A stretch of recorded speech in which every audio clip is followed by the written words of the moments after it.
तो नमस्कार, सत श्री अकाल, अस्सलाम वालेकुम रहमतुल्लाहि व बरकातुहू। दोस्तों, मैं हूं राजेश मिश्रा और आप इस समय देख रहे हैं मातृभूमि टीवी। और साथियों, आज मैं बात कर रहा हूं टिकटॉक सहित उन सभी चाइनीज़ ऐप्स की जिनको आज भारत सरकार ने पूरी तरीके से बैन कर दिया है। सबसे पहले मैं भारत सरकार के इस कदम की बहुत तारीफ़ करना चाहता हूं कि उन्होंने चाइनीज़ ऐप को पूरी तरीके से बंद कर दिया है, क्योंकि वही चाइना जो हमारे पीठ में खंजर भोंक रहा था, हमें से पैसा कमा रहा था और हमारे ही सैनिकों को मार रहा था, हमारे खिलाफ साजिशें रच रहा था, उसके सारे ऐप्स को 59 ऐप्स को जो बैन कर दिया है, ये भारत सरकार का बहुत ही सराहनीय कदम है। इसकी जितनी भी तारीफ़ की जाए उतना ही कम है।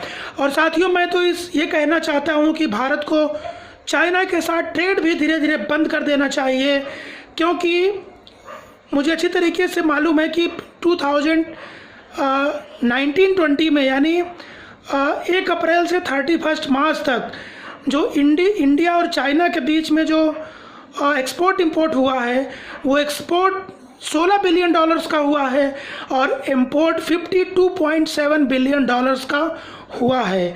यानी जो $36 बिलियन का जो अमाउंट है, ये करंट अकाउंट डिफिसिट कहा जाएगा। और इस तरह का करंट अकाउंट डिफिसिट होने से क्या होता है, पहले मैं आपको बताना चाहता हूं कि करंट अकाउंट डिफिसिट क्या है।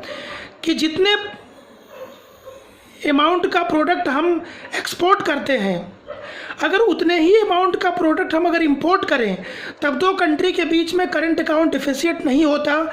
लेकिन अगर ऐसा हो रहा है कि हम 20 रुपए की चीज़ भेजकर अगर वहाँ से 80 रुपए की चीज़ मंगा रहे हैं, तो 60 रुपये 60 रुपीज़ जो है वो करंट अकाउंट डिफिसिट हो जाता है। यानी भारतीय मुद्रा विदेशों में पहुँच जाती है और उन कंट्री के उनका जो पैसा है उसकी वैल्यू बढ़ जाती है, उनकी करेंसी की वैल्यू बढ़ जाती है और बाद में वो उसी करेंसी का इस्तेमाल हमारे खिलाफ साजिश रचने में करते हैं। तो भारत सरकार को उनके साथ ट्रेड भी धीरे धीरे बंद करना चाहिए। और साथ ही साथ साथियों, मैं ये भी बताना चाहता हूँ कि जिस तरीके से भारत के अंदर बहुत सारी प्रतिभा मौजूद है और इंडियन लोग पूरी दुनिया में जा कर के उन्होंने नाम रोशन किया है, तिरंगा लहराया है। तो आप सभी लोग, जो भी लोग मुझे इस समय मातृभूमि टीवी के जरिए देख पा रहे हैं, देखिए, जब इंडिया और चाइना के बीच में ट्रेड बंद होगा तो बहुत सारी अपॉर्चुनिटीज़ पैदा होंगी। स्मॉल स्केल इंडस्ट्री यानी लघु उद्योग जिसको आप कहते हैं, MSME, और तमाम सेक्टर्स में स्टार्टअप करने का सही मौका होगा, लोगों को रोज़गार मिलेगा। मैं तो ये बोलता हूँ कि अगर इंडिया में अगर कोई चीज़ 1 रुपये महंगी भी पड़ जाए तो कोई बात नहीं है, देश का पैसा देश में ही रहेगा। लेकिन जब यही पैसा चाइना में पहुंच जाता है तो फिर चाइना अपने सैनिकों का इस्तेमाल करके, बम बारूद का इस्तेमाल करके भारत को नुकसान पहुंचाता है। और मैं आपको बताना चाहता हूं कि जिस तरीके से तिब्बत इन्होंने हथिया लिया, ये चीन की बहुत ही गंदी विस्तारवादी मानसिकता है।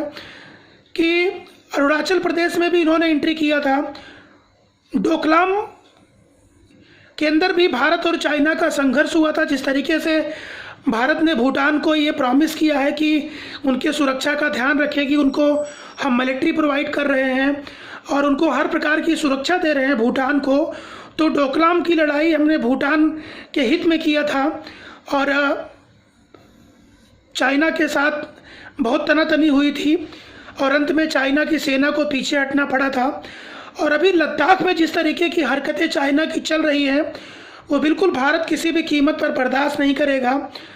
और फिंगर 8 की पोजीशन पे उनका आ जाना ये बताता है कि उनकी नीयत कितनी गंदी है। उसके बाद वो लोग फिंगर 4 पे गए, जबकि उनका सही पॉइंट वो नहीं था, उनको उसके पीछे फिंगर 2 के और पहले रहना था। लेकिन लगातार ये आगे बढ़ते रहे। और दूसरी बात कि उन्होंने वहाँ पर एक बड़ी सी सड़क बना ली है और जब इंडिया अपने बॉर्डर के अंदर सड़क बना रहा है तो उसमें ये दखलंदाजी करने की कोशिश कर रहे हैं। तो मैं आप सभी लोगों को उससे कहना चाहता हूं कि आप लोग पूरी तरीके से चाइना ऐप का बाइकआउट करिए। मैं खुद भी बहुत सारे चाइना ऐप के ऊपर एक्टिव था और मेरे बहुत सारे फॉलोअर्स, मेरे बहुत सारे फैंस हैं। लेकिन मैं आप सभी लोगों से बताना चाहता हूं कि देश से बड़ा दुनिया में कुछ भी नहीं हो सकता और कोई भी ऐप इतना बड़ा नहीं हो सकता कि जो हमारे देश के देश सबसे बड़ा है, देश को चुनौती देने वाले का कोई भी ऐप इस्तेमाल नहीं करेंगे। और आप लोग पूरी तरीके से, मैं खुद भी पूरी तरीके से चाइना का बाइकआउट करूंगा। जिस तरीके से सरकार ने चाइना को खुले शब्दों में कहा है कि अगर वो अपनी अप्रैल वाली पोजीशन पर नहीं चले जाते तो उनके सारे ऐप बैन रहेंगे और आगे धीरे धीरे पूरी तरीके से ट्रेड भी बैन हो सकता है। इससे उनको हजारों लाखों करोड़ रुपए का नुकसान होगा। और इस समय भारत चाइना के लिए सबसे बड़ा बाजार है।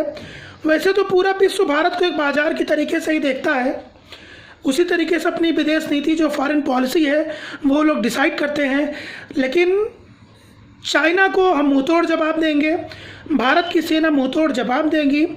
और इस समय रसिया, अमेरिका और तमाम कंट्रीज़ भारत के साथ हैं।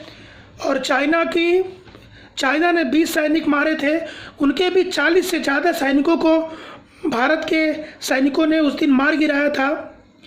काफ़ी बड़े लेवल पे पत्थरबाजी और धक्का मुक्की हुई थी। तो सबसे पहले मैं आप लोगों से ये कहना चाहता हूँ कि चाइनीज़ ऐप का और चाइनीज़ सामान का जितना हो सके पूरी तरीके से फुल बाइकआउट करिए। और भारत सरकार को भी इसमें कदम लेना चाहिए कि वो जब चाइना आइटम खरीदने से मना करने की बात जब आ रही है तो सरकार को ही ये फैसला लेना चाहिए।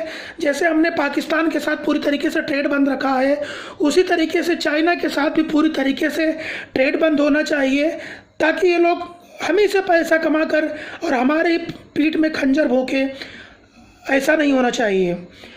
और साथियों, मैं टिकटॉक यूज़र्स को एक बात कहना चाहता हूं कि आप लोग एक इंडियन ऐप है रोबोसो, आप उसे डाउनलोड कर सकते हैं। पूरी तरीके से वो टिकटॉक की तरह ही काम करता है। और आप लोग रोबोसो डाउनलोड करिए और मैक्सिमम आप लोग इंडियन ऐप्स का इस्तेमाल करिए। और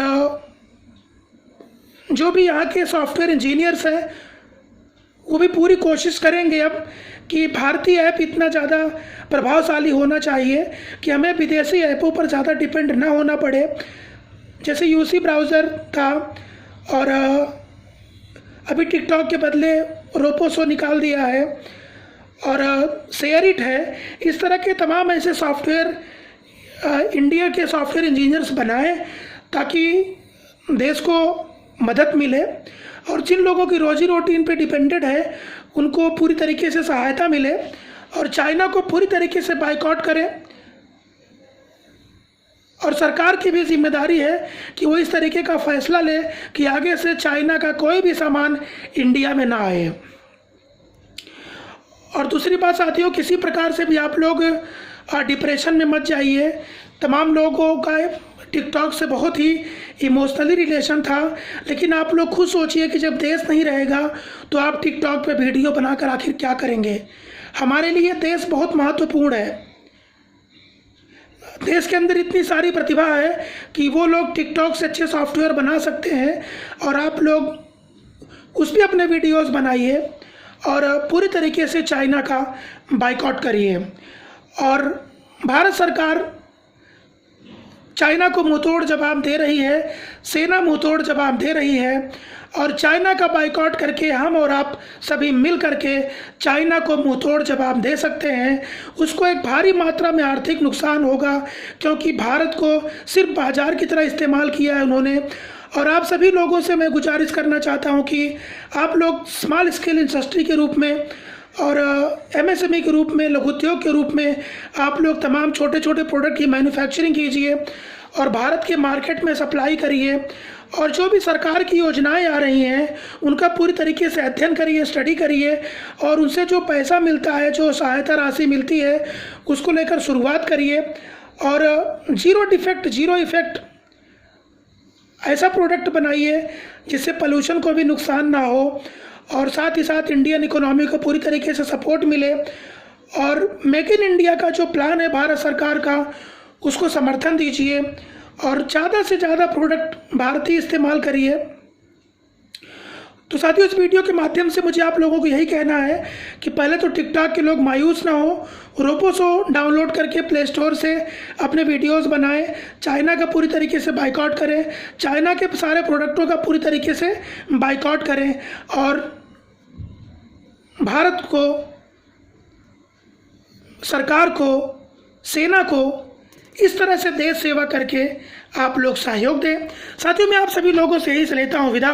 तब तक आप लोग मेरे चैनल को लाइक कीजिए, सब्सक्राइब कीजिए, लोगों के साथ शेयर कीजिए और देखते रहिए मातृभूमि टीवी।